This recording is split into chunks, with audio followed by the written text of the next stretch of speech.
Hi everyone, welcome back to another edition of Keto 365. Today we're going to be making keto fudge brownies.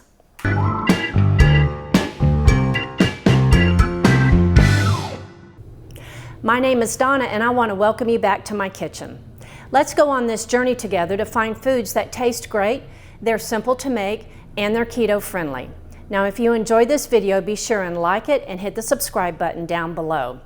Now we're ready to get started on our recipe for today, keto fudge brownies. Now these are the ingredients you're going to need to make these decadent fudge brownies.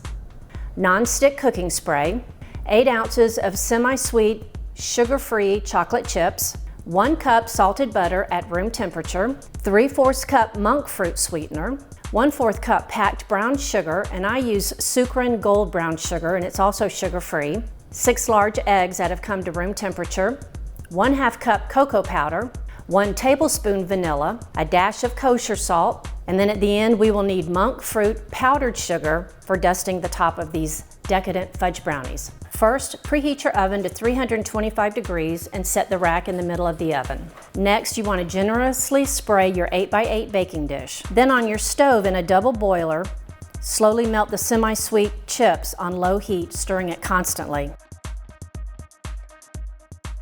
When the chocolate chips are completely melted, set this aside so it can cool. Now you can use a handheld mixer or a stand mixer. Add your butter, sugar, 6 eggs, 1 at a time, and the brown sugar. Mix this thoroughly until it's all combined and smooth. Next, add the cocoa powder, vanilla, and dash of kosher salt.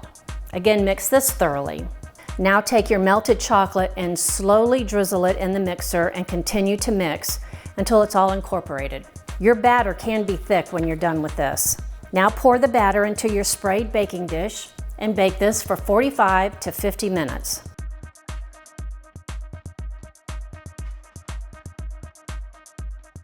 Take it out of the oven and set it on a trivet to cool completely.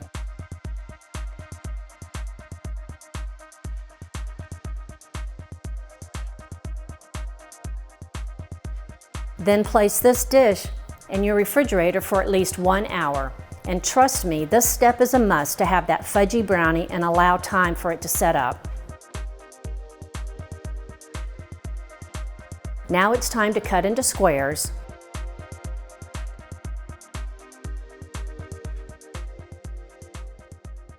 Okay, I have let the brownies sit in the refrigerator for about an hour to cool off.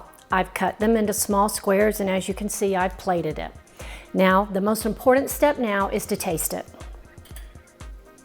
I'm going to use a fork so I don't get chocolate all over my teeth.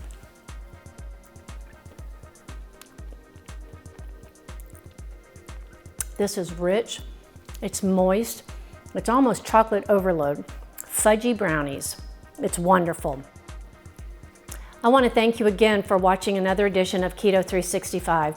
If you enjoyed this recipe for keto fudge brownies, be sure and like the video and hit the subscribe button down below. I know that you're going to enjoy sharing this with your friends as much as I've enjoyed sharing it with you. Let's meet up again soon for another tasty edition of Keto 365.